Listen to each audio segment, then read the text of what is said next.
Sanchez, may mga all-out exposing tungkol sa mga pinagdaanan nilang pagsubok ni Senator Mar Rojas. First on the buzz!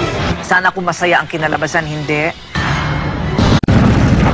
All-out expose number 8. Ang kaibigan, ang kabalitaan, at ang kakampi. She was definitely missed in the field of newscasting. Kaya naman, marami ang natuwa sa kanyang muling pagbabalita at pagpapatrol.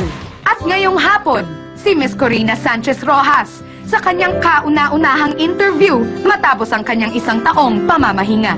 Exclusive first on the buzz. Hi! Miss Kay, welcome back. Siyempre, you're one of the people naman also that I've always watched from afar. And so it's really a new experience for me to have you here on the bus. Oh, thank you. Siyempre, we wanna know kung naninibago kayo sa pagbabalik ng Miss Corina Sanchez Rojas na ngayon. Oo. Is Ang there galing na something... magtagalog ni Casey. Oo, natuto na ako, I Miss thought you Kay. were talking French. Okay. Ako naninibago, hindi. Parang they call it, it's like riding a bike.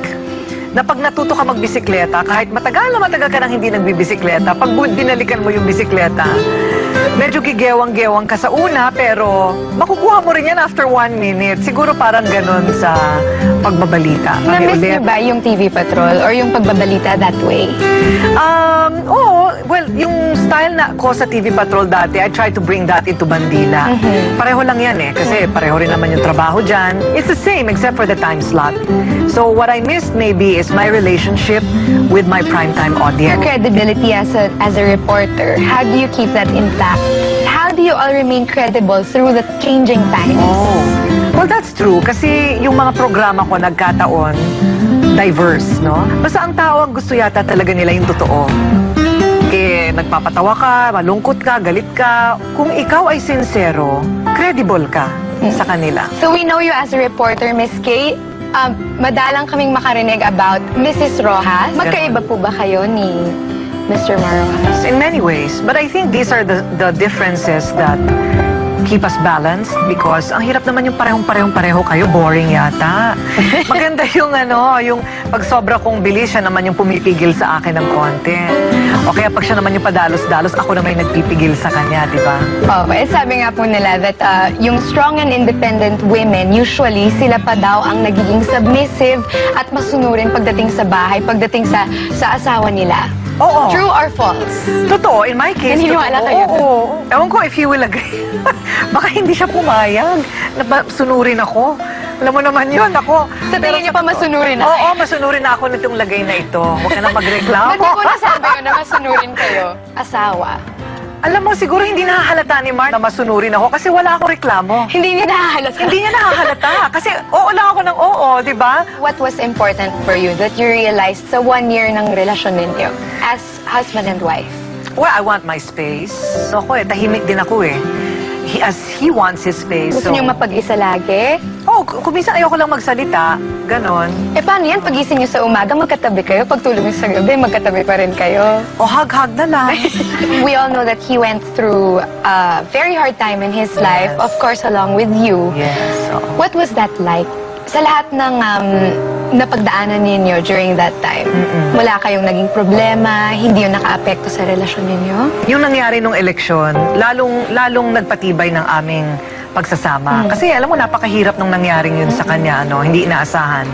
So, sa mas pinakamalalim at pinaka-importanting level, lalo naming napatunayan sa isa't isa na, we're in this through thick and thin, and that's what we kind of struggled with, na abnormal yung pagkatapos ng kasal, yun na kaagad. Sana kung masaya ang kinalabasan, hindi. Pero, misery is optional. There's always an option to look at a glass half full rather than half empty. Will it be the same Mar Rojas a few years from now in the next presidential elections? Of course, people want to know kung tatakbo ba ulit. Ay, si Mark? Ay, naku, ewan ko lang. Nadaanan na naman namin yun. Para sa akin, yung kasagutang yan, it doesn't depend on me. Dahil ang relasyon ni Mar ay sa taong bayan eh. 14 na milyon ang bumoto sa kanya. I mean, to me ha, paano mo sila abandonahin? Hanggang ngayon, hinahanap pa nila siya, nasan si Mark? Sabi nga ni Jinky Pacquiao, kung ano ang gusto niya, susunod ako. Kasi ganun pala yon, Casey, na kapag nanumpa na kayo sa harap ng dambana, iba eh. For some reason, ang feeling mo, isa na kayo. Tsaka kung anong landas niya, yun ang doon ka susunod. Is work a priority for you even as a married couple?